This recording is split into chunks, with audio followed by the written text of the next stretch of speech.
सबसे पहली बात तो ये कि मुझे बहुत अच्छा लग रहा है आप लोगों के बीच में बैठ करके बात करते हुए कि कम से कम हमारे जैसे समाज के लोग ऐसे अपनी मीटिंग आखिर में आकर के कर रहे हैं। नहीं तो आज से पहले ऐसी कोई मीटिंग हुई नहीं। कोई करने देता है क्या हमको? दूसरे लोग मीटिंग करते हैं और हम जाते हैं तो हमको टेंट के भी बाहर बिठाते हैं। जहां लोग जूते खोलते हैं जाजम पे नहीं बैठने देते हैं, जहां लोग जूते खोलते हैं वहां पर हमको बैठने बिठाते हैं। आज पहली बार आपने अपना मंच लगाया है, आपके अपने लोग मंच पर भी हैं, नीचे भी हैं, आपके लोग बात कर रहे हैं, आपके लोग बोल रहे हैं, तो मुझे बहुत खुशी हो रही है। मुझे लगता है कि 5-10 साल पहले जब हमने आपके समाज के बीच में बात करना शुरू किया तब ऐसा भी मौका नहीं था कि ऐसे बैठ करके बात कर सकते हैं। 5 लोगों को बिठा करके बात करना बहुत मुश्किल था, विश्वास ही नहीं करते थे। लेकिन कम से कम आज अगर इतने सारे गांवों से लोग आकर के 4-5 समाज के लोग आप बात कर रहे हैं तो ये हमारी एक सफलता है कि हम कहीं न कहीं एक होने की दिशा में काम कर रहे हैं। ये एकता जब तक नहीं होगी तब तक हमारा कोई भला नहीं हो सकता। जितने भी वक्ताओं ने यहाँ पर बात कही, मैं सभी समाज के बारे में कहना चाहता हूँ। सारे समाज, चाहे बागरिया समाज हो, कालवेलिया समाज हो, गोपा समाज हो, चाहे कुचबंदा समाज हो, सारे समाज बहुत अच्छे समाज हैं। इनको कुछ लोगों ने नीचे गिरा रखा है, नहीं तो किसी समाज में कोई गलती नहीं, कोई बुराई नहीं है।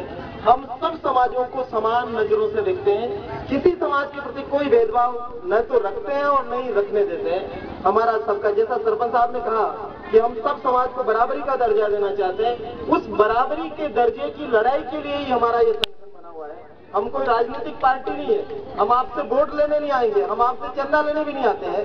हम तो केवल एक ही काम करते हैं कि सबको न्याय मिले, सबको समानता और बराबरी का अधिकार मिले। वो बराबरी का अधिकार सभी जातियों को मिलना चाहिए। जिस अम्बेडकर, बाबा साहब अम्बेडकर को हम मानते हैं, उन बाबा साहब अम्बेडकर ने एक भारत का संविधान लिखा, कानून की किताब लिखी। ये जितने भी लोग यहाँ बैठे हैं आप जानते हैं कि पहले राजाओं का राज था, पहले कानून नहीं था, लोगों का राज नहीं था, लोकतंत्र नहीं था।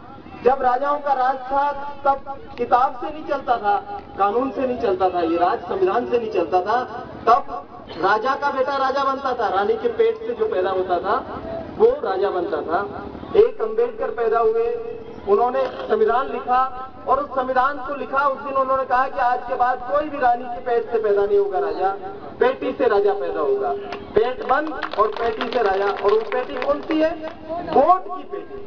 आप जिसमें वोट डालते हैं उस पेटी में वोट डालते हैं और शाम को एक राजा निकलता है, 5 साल सरपंच रहता है, 5 साल एमएलए रहता है। तो ये जो पेटी से राजा बनाने का काम शुरू किया वो डॉक्टर अम्बेडकर साहब ने शुरू किया। वो अम्बेडकर साहब के हम सब मानने वाले हैं। और अम्बेडकर साहब ने कानून की किताब में लिखा कि आज के बाद कोई भी ऊंचा नहीं होगा, कोई भी नीचा नहीं होगा, कोई भी ऊपर की जात नहीं, कोई भी नीचे की जात नहीं, सब जातियां बराबर, सबको एक वोट का अधिकार। आप सब लोग जानते हैं कि आपके गांव के ठाकुर साहब को कितने वोट का अधिकार है? वो कितनी बार वोट दे सकते हैं? एक बार।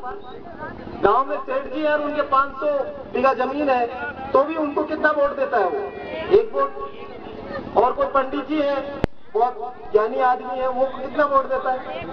बहुत पढ़ा लिखा इंसान कितना देता है? 1 वोट। और अनपढ़ कितना देता है? बकरियां चराने वाला, चाहे भीख मांगने वाला, सबको 1 वोट का अधिकार जिस अम्बेडकर ने दिया। और वो एक ऐसा हथियार है, वो वोट की वजह से ही आपकी गली में आकर के ओंकार जी को भी लोग राम राम करते हैं, पप्पू जी को और गिरधारी जी को भी राम राम करते हैं। नहीं तो वोट देने का अधिकार नहीं होता तो हमारी जानवरों से भी बुरी गत होती। इसलिए जो वोट का अधिकार दिया, उस वोट के अधिकार के महत्व को हम समझाने की कोशिश कर रहे हैं। हम आपको ये नहीं कह रहे हैं कि किस पार्टी को वोट देना है, हम ये कह रहे हैं कि ये वोट जो है ये आपकी ताकत है, ये आपका एक औजार है, ये आपका हथियार है। जैसे लाइसेंस होता है आपका रिवॉल्वर का, बंदूक का, वैसे ही लाठी का, वैसा ही एक अधिकार है आपके हाथ में जिसको प्रयोग करने से कोई केस नहीं लगता। आप बंदूक चलाओगे तो केस लगता है, लेकिन वोट चलाओगे तो केस भी नहीं लगता है। और वोट की मार जो है बहुत जबरदस्त मार है। आप चाहे जिसको घर भेज सकते हो, चाहे जिसको जयपुर भेज सकते हो, चाहे जिसको लाल लाइट में भेज सकते हो और चाहे जिसको बिल्कुल अंधेरे में भेज सकते हो। ये अधिकार बाबा साहब अम्बेडकर ने हम सब लोगों को दे रखा है। तो मैं बाबा साहब अम्बेडकर को इस समय पे याद करता हूँ।